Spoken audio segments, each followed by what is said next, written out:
여러분, 성경은요 온통 비유고 상징이에요. 그러니까 여러분, 성경을 읽을 때 문자 그대로만 읽으시면 절대로 안 돼요. 이 성경이 이 본문에서 무슨 이야기를 하려고 하는지에 대해서 여러분들이 거기서 보물을 발견할 수 있어야 돼요. 자, 제가 예를 하나 드릴게요.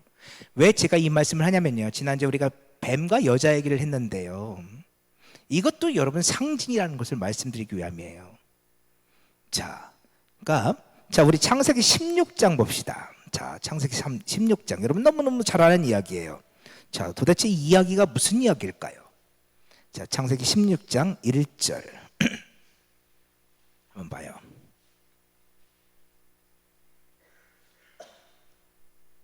창세기 16장 1절. 자, 찾았죠? 자, 저를 따라와 보세요. 6절까지 읽을게요. 아브람의 아내 사레는 출산하지 못하였고 그에게 한 여종이 있으니 애굽 사람이요 이름은 하갈이라. 사레가 아브람에게 이르되 여호와께서 내 출산을 허락하지 않았으니 원하건대 내 여종에게로 들어가라. 내가 혹 그로 말미암아 자녀를 얻을까 하노라 하매 아브람이 사레의 말을 들으니라.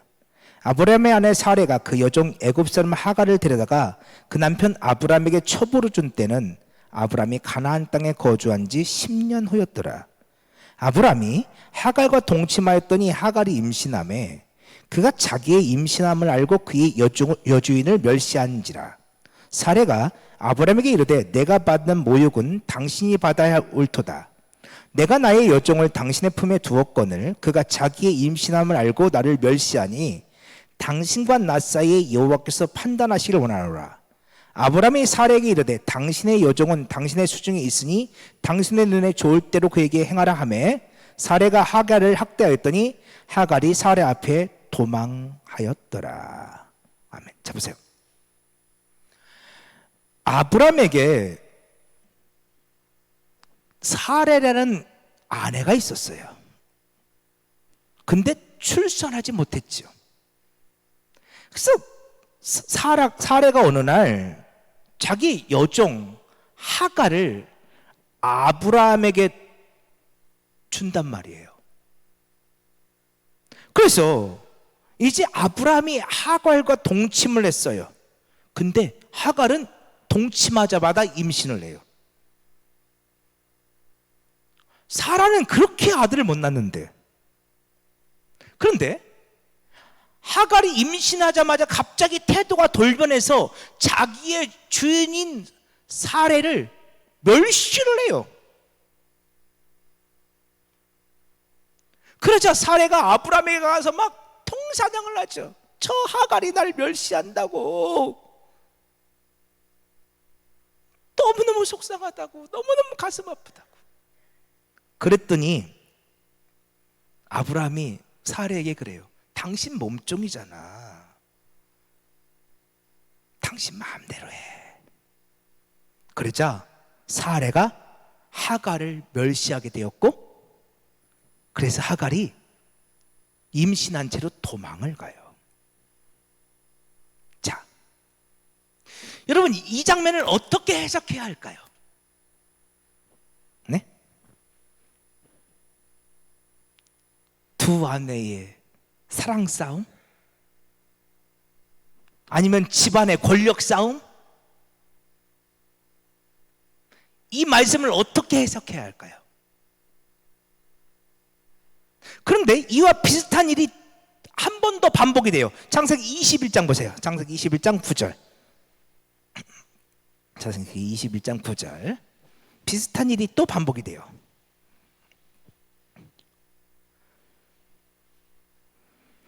창세기 21장 9절. 사라가 본즉 아브람의 아들 애굽 여인 하갈의 아들이 이삭을 놀리는지라. 그가 아브람에게 이르되 이 여종과 그 아들 내쫓으라. 이 종의 아들은 내 아들 이삭과 함께 기업을 얻지 못하리라 하므로 아브람이 그의 아들로 말미암아 그 일이 매우 근심되었더니 하나님이 아브람에게 이르시되 내 아이나 내 여종으로 말미암아 근심하지 말고 사라가 내게 이른 말을 다 들으라. 이삭에게서 나는 자라야 내 씨라 부를 것임이니라. 자, 이제 드디어 사레가 아들을 낳았어요. 여러분이 잘 아는 이삭이죠. 그런데 하갈이 낳은 아들 이스마엘이, 여러분 이스마엘과 이삭은 몇 살 차이 나요? 몇 살형이에요 이스마엘이? 15살. 몇 살? 15살. 15살 차이 나는 형 이스마엘이 이삭을 놀려요. 괴롭히는 거예요. 그걸 보고 사라가 분개를 해요. 그래서 남편에게 찾아가서 저 여종, 근데 그 여종을요, 이 구절 잘 보세요. 그 여종은 어디 사람이에요? 그 여종은 어디 여인이에요? 애굽 여인이에요. 여러분, 왜 하갈은 애굽 여인일까요? 애굽 그러면 뭐가 생각나요? 출애굽 생각나죠. 그렇죠? 출애굽 생각나잖아요. 애굽 여인 하갈이에요. 창세기 저자는 의도적으로 말하고 있단 말이에요 지금. 자, 그러니까 사라가 아브라함을 찾아가서 저 애굽 여인 낳은 아들 저 이스마엘을 애굽 여인과 함께 쫓아내라고 요청을 해요. 그러니까 막 아브라함이 고민이 되죠. 그랬더니 하나님께서 아브라함이 말씀하세요. 사라가 원하는 대로 해주라고. 그러면서 이렇게 말씀해요. 이삭에게서 나는 자라야 내 씨라 부를 것임이라. 자, 이거 어떻게 해석해요? 우리가 아까 그치? 사레와 하갈 사이에 주도권 싸움이 벌어졌더니 이번에는 이스마엘과 이삭 사이에 주도권 싸움이 벌어지네. 그렇게 해석해야 될까요? 이 집안 싸움이에요. 그래서 집안 관리를 잘해야 된다. 뭐 이렇게 해석해야 되나요? 이거 여러분 어떻게 해석해야 돼요? 자, 근데 감사하게도 사도 바울이 여기에 대한 해석을 달아놨습니다. 자, 갈라디아서 가봅시다. 갈라디아서 4장. 고갈렙이죠. 고린도전후서 갈라디아서. 자, 갈라디아서 4장 21절. 자, 보세요.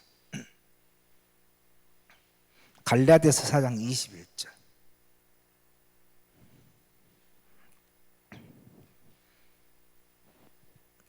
갈라디아서 4장 21절. 자, 이 도대체 사라와 하갈, 이삭과 이스마엘의 이야기는 도대체 무슨 이야기일까? 갈라디아서 4장 21절 봅시다. 내게 말하라. 율법 아래에 있고자 하는 자들아, 율법을 듣지 못하였느냐? 지금 율법 아래에 있는 자들, 율법으로 구원받는다고 말하는 사람들, 율법을 주장하는 사람들을 향해서 말하고 있어요. 기록된 바 아브라함에게 두 아들이 있으니 하나는 여종에게서 하나는 자유 있는 여자에게서 낳다 하였으며. 여러분, 그렇죠? 아브라함에게 두 아들이 있어요. 근데 한 아들은 여종에서 난 아들이에요. 중요한 건 여종이에요. 종. 누구예요? 이스마엘. 그렇죠? 하갈이 낳은 이스마엘. 근데 하나는 자유 있는 여자. 그렇죠? 누구? 사레가 낳은 이삭이 있어요. 종과 자유 있는 여자예요. 자, 근데 23절 보세요. 여종에게서는 육체를 따라 낳고, 그렇죠? 여러분, 아브라함이 하갈과 동침했더니 금방 임신해서 아들을 낳았어요. 근데 그 아들은 약속을 따라 낳은 아들이에요? 육체를 따라 낳은 아들이에요? 육체를 따라 낳은 아들이잖아요. 근데 자유 있는 여자에게서 낳은 아들은 약속으로 말미암았어요. 여기까지 이해가 되시죠? 이스마엘은 육체를 따라 낳았어요. 이스마엘은 하나님이 약속하신 아들이 아니었어요. 약속을 통해 낳은 아들이 아니에요. 근데 이삭은 이삭은 달라요. 목사님, 이삭도 아브라함과 사라가 동침해서 나왔잖아요. 여러분, 근데 여러분, 아브라함과 사라는 이미 경수가 끊어졌어요.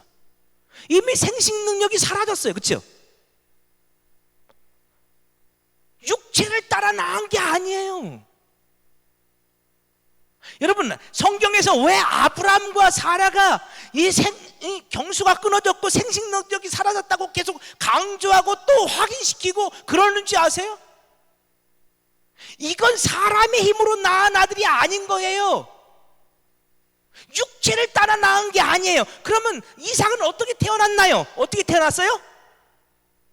약속으로 말미암아 이삭에게서 나는 자라야 내 씨라 부를 것입니다. 약속으로 말미암아 낳은 아들이에요. 아멘. 하나님이 약속을 통해 주신 아들이라고요. 그러면서 24절 보세요. 24절. 이것은 비유니 이 여자들은 두 언약이라. 이건 비유래요. 사라와 하갈, 이삭과 이스마엘은 비유라고요.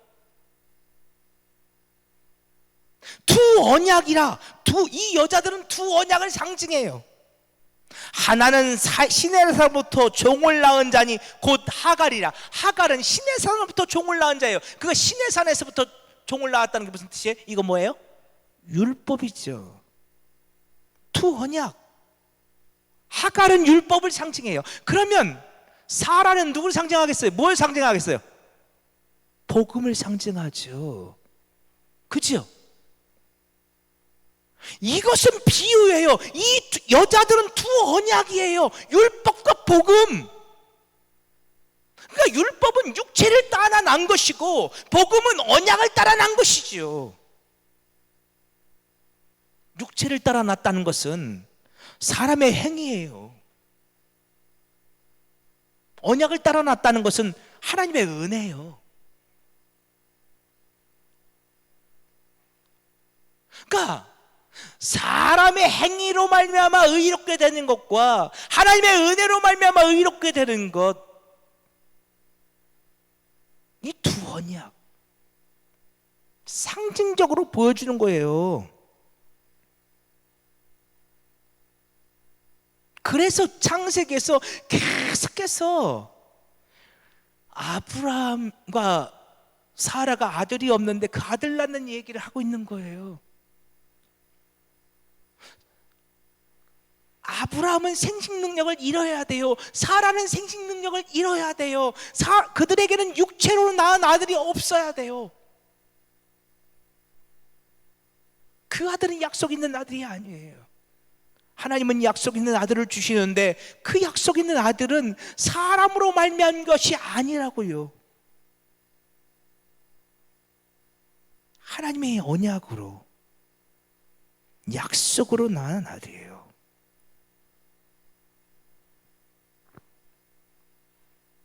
지금 아브라함이 아들을 낳는 이야기는 그 이야기를 비유로 이야기하고 있는 거라는 거예요.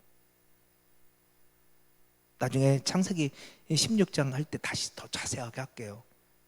그러니까 제가 여러분께 말씀드리려는 것은 성경을 읽으실 때 이게 그냥 무슨 아들 낳는 얘기, 또 무슨 뭘 하다가 포로되었 얘기, 그냥 문자로 읽으시고 거기서 글자를 통해서 교훈을 받으시면 여러분은 성경을 전혀 이해하지 못하고 있다는 거예요. 그래서 구약 성경을 읽으실 때도 항상 신약 성경을 여러분 참고하시는 훈련들을 하셔야 돼요. 근데 여러분들이 그걸 보실 만한 것들이 없잖아요. 그러니까 목사가 도와드리는 거고요. 그리고 성령께서 여러분 눈을 열어주셔야 돼요. 그러면 성경이 달리 보여요.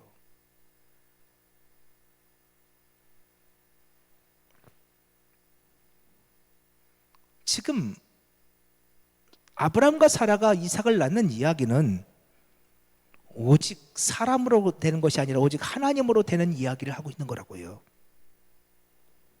그것이 오늘 우리의 구원이에요. 그래서 하갈은 종이고요. 그렇죠? 사라는 자유자예요. 율법은 우리를 종으로 만들어요. 죄와 사망의 종으로요. 그런데 복음은요, 우리를 자유케 해요.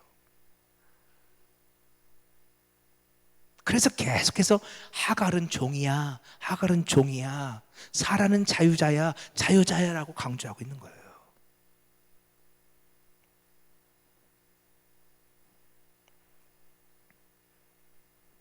그래서 25절 계속 보세요. 갈라디아 4장 25절. 이 하갈은 아라비아에 있는 신의 사람으로서 지금 있는 예루살렘과 같은 곳이니 그가 그 자녀들과 더불어 뭐 하고 있어요? 종노릇하고 있어요. 근데 26절, 오직 위에 있는 예루살렘은 자유자니 곧 우리 어머니라. 여러분 지금 여기서 지금 갈라디아 쓰는 거 아니니까 자세히 설명할 수 없지만 사도 바울이요, 예루살렘을 땅에 있는 예루살렘과 하늘의 예루살렘으로 지금 나누어 설명하고 있어요. 그리고 그것은 율법과 복음을 또 예표하고 있고요. 그것이 하갈과 사라의 이야기예요. 근데 그냥 그렇게만 이해하시고요, 오직 위에 있는 예루살렘은 자유자니, 사라는 자유자니, 복음은 자유케 해요. 복음은 우리를 자유케 한다고요. 그래서 29절, 그러나 그때 육체를 따라난 자가 성령을 따라난 자를 박해한 것 같이 이제도 그러하도다. 여러분, 육체를 따라난 자, 그렇죠? 육체를 따라난 자는 어떤 사람이에요? 사람의 행위를 주장하는 거죠. 하갈, 그렇죠? 하갈이 사례를 박해하고 이스마엘이 이삭을 박해하고, 왜 그런 박해 얘기가 나올까요? 여러분, 사람의 행위를 주장하는 사람들은요, 복음을 말하는 사람들을 박해해요.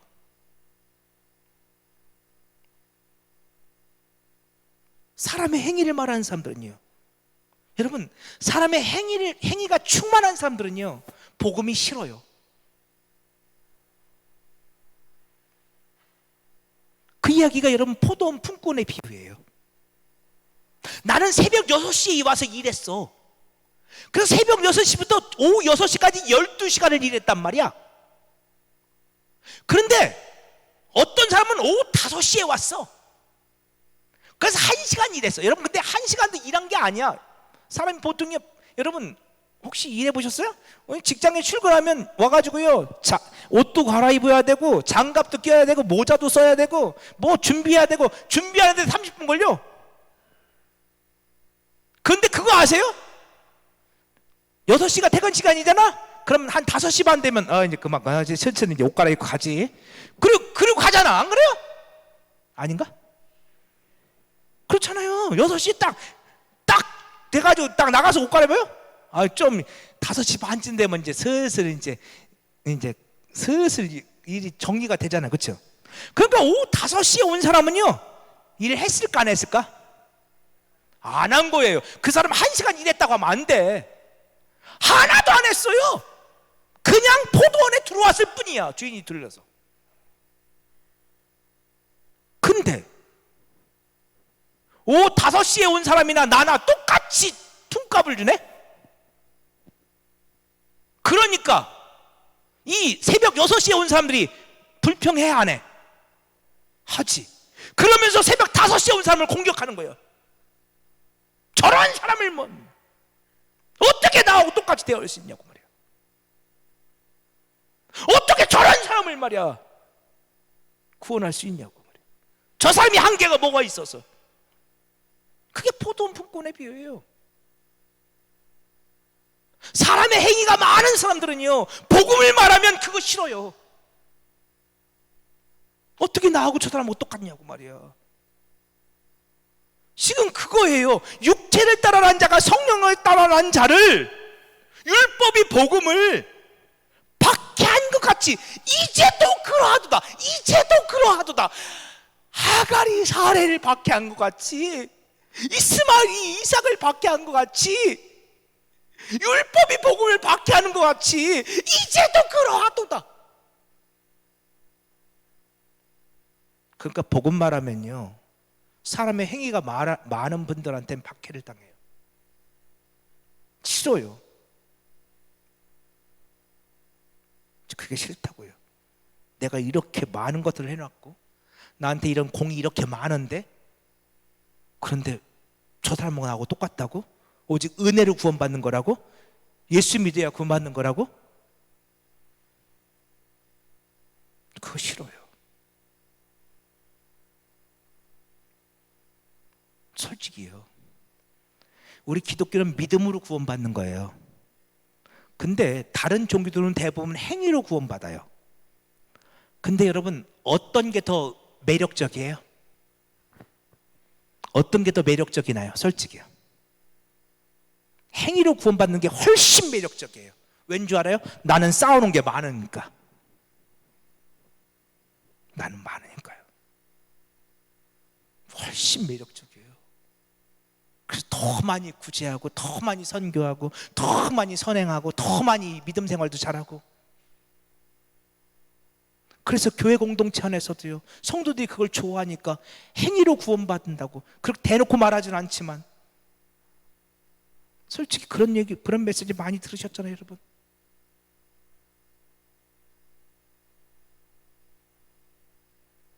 아니요. 우리는 생식 능력을 잃어버렸어요. 나는 아이 낳을 능력이 없어요. 나한테는 선한 게 아무것도 없어요. 나한테는 능력이 없어요. 하나님이 하시는 거예요. 내가 구원받은 거 하나님이 하신 거예요. 그게 아브라함 얘기라니까요, 여러분. 그런데 똑같이 그 사건이 이삭에게도 발생하고요. 똑같이 그 사건이 야곱에게도 생겨요. 그래서 라헬이 그렇게도 아이를 못 낳잖아.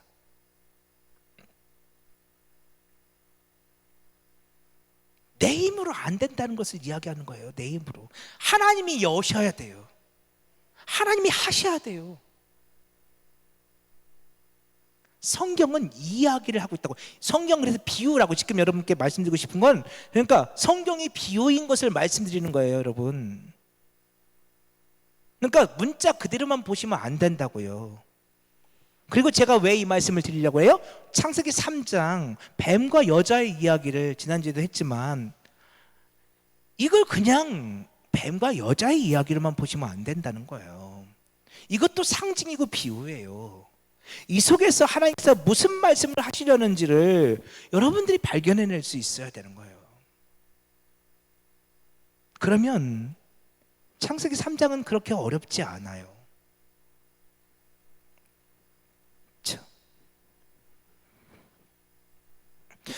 자, 창세기 3장 우리 잠깐만 보고 말씀 마칠게요. 창세기 3장 들어갈지도 없군. 자, 우리 지난주에 그쵸? 3장 1절 봤잖아요. 뱀은 여호와 하나님이 지으신 들짐 중에 가장 간교하니라. 이게 지혜롭다고 말했잖아요. 뱀은 지혜롭다, 지혜로웠다. 근데 그 지혜가 어떤 지혜예요? 그 지혜가요, 간교하니라라고 번역되어 있죠. 부정적인 것 같잖아요. 예수님께서 그쵸? 너희는 뱀처럼 지혜롭고 비둘기처럼 순결하라 말하셨다고 말씀드렸잖아요. 마태복음 10장에서 예수님께서 제자들을 둘씩 파송하시면서 너희는 저 이리때가 득실득실한 세상 속에서 너희는 뱀처럼 지혜로워야 돼. 단 그 지혜는 순결해야 돼 라고 말씀하셨어요. 여러분, 그래서 이 뱀이 마지막에 누구를 상징하고 있다고 말씀드렸죠? 다 잊어버렸구나. 거짓 선지자들. 마태복음 23장 우리 지난주에 말씀 나눴잖아요. 바리새인과 서기관들로 대표되는 거짓 선지자들. 예수님께서 독사의 자식들아 그러면서 책망하시는 말씀 우리 봤잖아요. 그러니까 이 뱀을 그냥 뱀 이야기를 보시면 안 되고요. 그들이 거짓 선지자였구나. 상징으로, 비유로 보셔야 된단 말이에요. 그러니까 뱀 이야기로 넘어가 버리면, 그렇죠? 물론 뱀은 우리가 계시록에 보한 것처럼 사단 마귀를 상징해요. 옛뱀, 용, 맞아요. 근데 그 사단 마귀가, 그 뱀이 누구를 상징하고 있는지를, 누구를 비유하고 있는지를 우리가 캐치해낼 수 있어야 돼요. 근데 오늘 그 뱀이 4절 5절을 보세요. 4절을 보면 뱀이 말을 해요. 뱀이 여자에게 이르되 너희가 결코 죽지 아니하리라. 너희가 그것을 먹는 날에는 그 어떤 거예요? 선악지식 나무죠. 그 선악과 선악지식 나무를 먹는 날에는 너희 눈이 밝아져 하나님과 같이 되어 선악을 알 줄 하나님이 아심이니라. 좀 보세요. 그것을 먹는 데는 너희 눈이 밝아져 하나님과 같이 되어 선악을 알 줄. 여러분, 지금 무엇을 이야기하는 건가요, 이게? 율법을 말하는 거라고요. 사람이 옳고 그름을 행하고 그리고 판단하고 나의 옳음, 나의 의, 사람의 의를 이야기하는 거라고요. 네가 그 선악지식만 먹고 나면 너는 얼마든지 내 행위를 통해서 얼마든지 선한 자가 될 수 있어. 너는 얼마든지 의로운 자가 될 수 있어. 그래서 너는 얼마든지 하나님처럼 영생을 얻을 수 있어 라고 지금 누가? 뱀이. 누가? 거짓 선지자가 말하고 있는 거예요. 이 거짓 선지자가 지금 너의 행위로 구원받을 수 있다고 말하는 거라고요. 율법을 지키는 그 행위로, 너의 선행으로, 너의 의로 네가 구원받을 수 있다고 지금 이렇게 말하고 있는 거라고. 이게 성경을 상징으로 비유로 보면요, 문자로 보면 보지 말고요, 너 얼마든지 너의 행위로 너 영생을 얻을 수 있어. 누가요? 거짓 선지자들이. 우리 너무너무 잘 알잖아요. 믿음으로 구원받는다고. 너무너무 잘하는데 그래놓고 금방 율법을 이야기하고, 그렇죠? 내가 율법을 잘 지키면, 하나님 앞에 열심히 순종하면 내가 의로워지고 구원받을 수 있다고 그러면 또 아멘 그래요. 내가 열심히 하나님 앞에 순종하고 율법을 잘 지키면 하나님이 축복해 주신다고 하면 또 아멘 그래요. 믿음으로 구원받는다고 금방 말해놓고도. 오해하지 마세요. 그렇다고 하나님 앞에 불순종하라는 말씀 아니에요. 우리 하나님 앞에 순종해야죠. 그런데요, 그게 내 의가 되어서는 안 된다고요. 우리가 하나님 앞에 왜 순종해야 돼요? 그분이 나의 구원자예요. 그분이 나를 만드셨고요, 그분이 나를 구원하셨어요. 그분은 내가 감히, 나는 죄인 중에 괴수고요, 그분은 내가 감히 볼 수도 없는 너무도 크신 분이에요. 아까 우리 정경남 권사님 기도하실 때 여호와를 경외하라는 말씀 기도하시는 거 제가 들었는데 맞아요. 그 경외예요. 경외예요. 경외예요.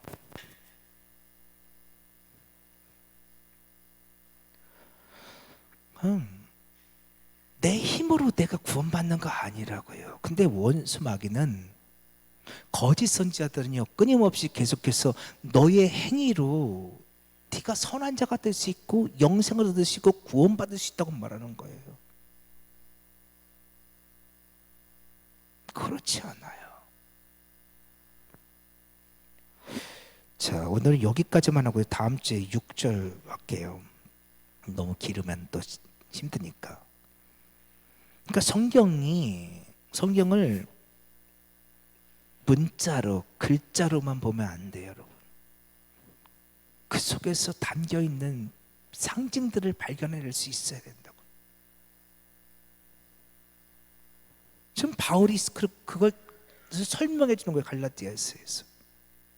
예를 하나 들면서 성경은 이렇게 봐야 되는 거라고.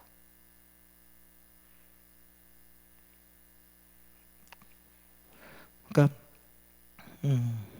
오늘 다음 주까지는 조금 더 이 이야기를, 그래서 끌고 가려고 합니다. 좀